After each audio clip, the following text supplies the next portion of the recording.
Welcome to the Backlash at Backlash.com. My name is Rod Van Mecklin, and in this video I'm going to read from my 2012 article, The Feminist War on Men. The full footnoted article is linked below. MGTOW, the Big Lie About Marriage, 2012, Olympia, Washington. For decades, feminist and mainstream writers have claimed that women are choosing not to get married. It's a big lie. Statistics tell the tale. Women are choosing to get divorced in higher numbers, but they're recycling men. A divorced man is more likely to get married than a single man, and the number of single, never married men is much higher than the number of single, never married women. That's because more men than women are choosing not to get married, ever. It didn't serve the feminist agenda to tell the truth, so they lied and claimed it was liberated women who were choosing not to get married. But then along came Suzanne Vinker. Quote, "Believe it or not, modern women want to get married. Trouble is, men don't.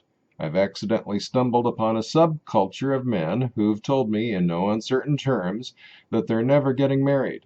When I ask them why, the answer is always the same. Women aren't women anymore." Close quote. Suzanne Vinker, The War on Men. By the way, almost 20 years ago, Time magazine said that it was women choosing not to get married, but at that time I made the same point. But they didn't want to hear it back then either. Vinker continues, quote, "In a nutshell, women are angry. They've been raised to think of men as the enemy. It's precisely this dynamic, women good, men bad, that has destroyed the relationship between the sexes. Yet somehow men are still to blame when love goes awry. Heck, men have been to blame ever since feminists first took to the streets in the 1970s, close quote." Suzanne Vinker, The War on Men. This she blames on women. Many men agree. Quote, "Contrary to what feminists like Hannah Rosen, author of The End of Men, say, the so-called rise of women has not threatened men, it's pissed them off," close quote. Suzanne Vinker, The War on Men. It's not that men are upset over the rise of women. Most guys like smart, successful women. What pisses us off, what pisses off a lot of men and women, is the decline of men in education, for example. Quote, "President Barack Obama marked the 40th anniversary of the enactment of Title IX, which bars gender discrimination in education, and noted that more women in the United States are now graduating from college than men, which he characterized as a, quote, great accomplishment, close quote, for the nation," close quote. Terrence Jeffrey, June 24, 2012, cnsnews.com. It's a fine thing for more women to achieve their education goals. Unfortunately, most women's education goals are to get worthless degrees. They should read Worthless by Aaron Clary. But the goal most men support is that of equality, while the goal of feminists is to use women to advance the cause of feminists at the expense of men. Pandering, President Obama celebrates that, and this, along with the other ways in which men are penalized merely for being men, is pissing men off. The problem with blaming this all on women is that it's easy to criticize. Quote, "This notion of good women, bad men has been the foundation not of feminism, but of anti-feminism since the 19th century, close quote. Michael Kimmel, special to CNN, November 29, 2012. Kimmel is half wrong. From the mythical rape culture crisis to the violence against women meme, feminists have clearly portrayed men as evil brutes and women as their hapless prey. But Kimmel is also half right. The idea that men are bad and women are good is also a traditional myth embraced by conservatives, or at least the religious right. As with many conservative myths, it was intended to perpetuate certain truths. In this case, that women can tame the restless energy of men through marriage, religion, and observance of social conventions. The man might be the head of the household who made all the decisions about the family's position on foreign policy and global warming, while the woman merely decided where the family would live, what church they would attend, who their friends would be, etc. But much of it was a little tongue-in-cheek. In the Bible studies I attended as a youth, it was clearly a contradiction. Women were both the weaker sex and the fairer sex. Men were the head of the house, but also had to serve and protect their wife and children. Ancient wisdom is about what works, not what is logically consistent. Portraying men as bad and women as good worked. Through marriage, men were tamed by women to exert their restless energies to work for the present and save for the future.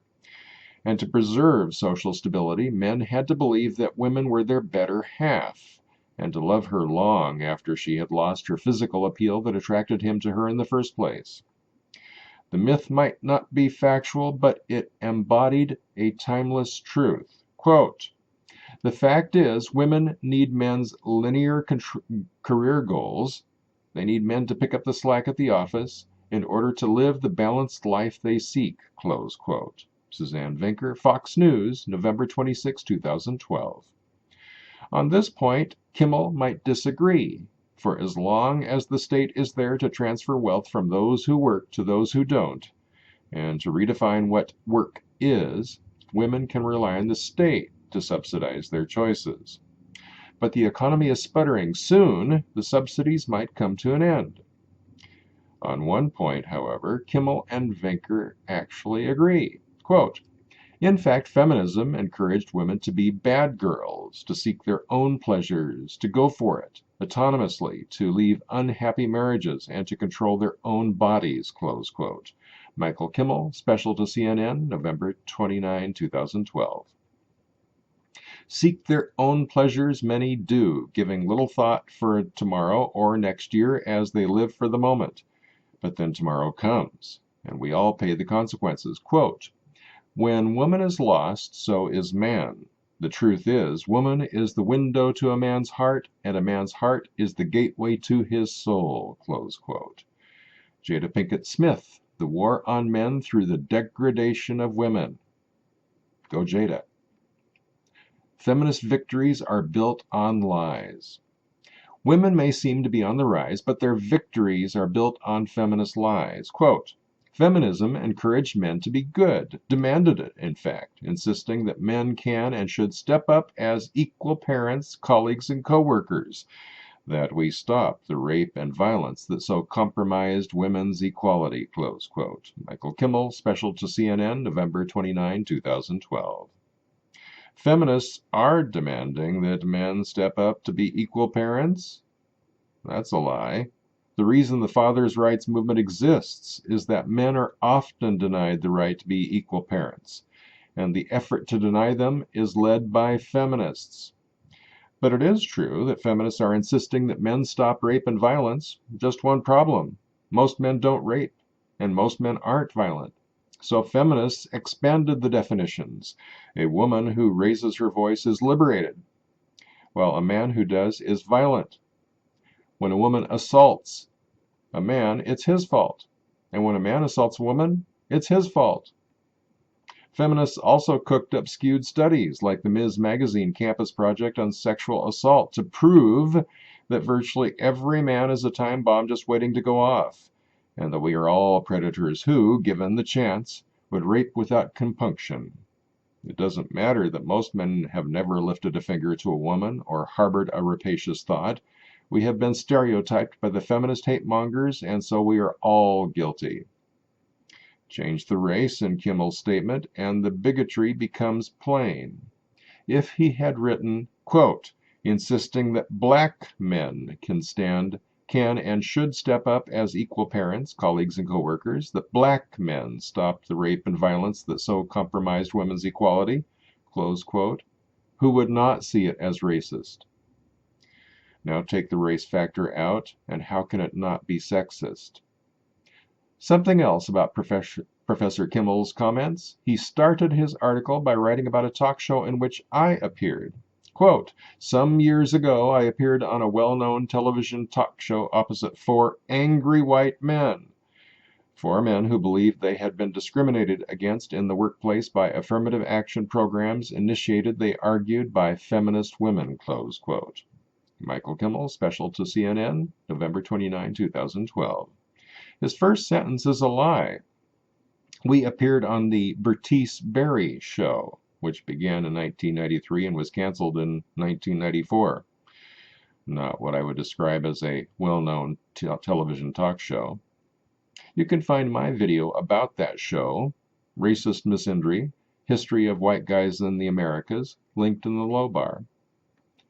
Right off, you can see some contradictions between the account I wrote immediately afterward and the account Professor Kimmel wrote almost 20 years later. When I was first contacted about the show, it was to talk about men's issues. Sure, no problem. Then I got a second call. Could I talk about how I had lost job opportunities to women? Again, no problem. Then the night before I was to fly out, they called again. Could I talk about how I had lost opportunities as a white man to black women?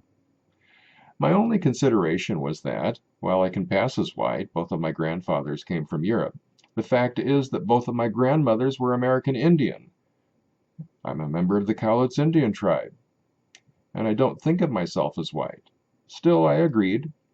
Come the show, and the whole time I was thinking that I should tell everybody that I'm Indian, but I had committed to talk as a white man, so I said nothing about that.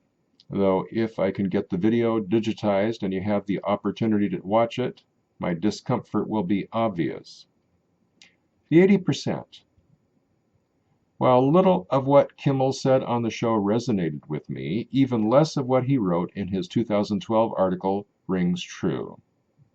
Quote, I thought of those men recently while reading Suzanne Vinker's addled rant against feminist women as the source of the unhappiness that saturates male-female relationships.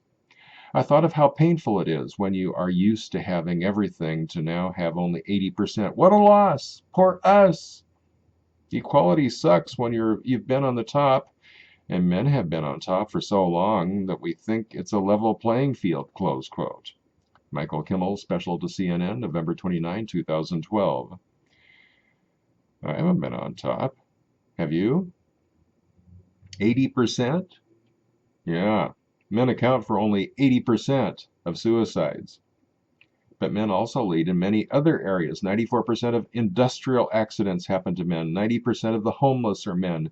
97% of combat deaths and casualties since the first Gulf War have been men. And 76% of homicides are men.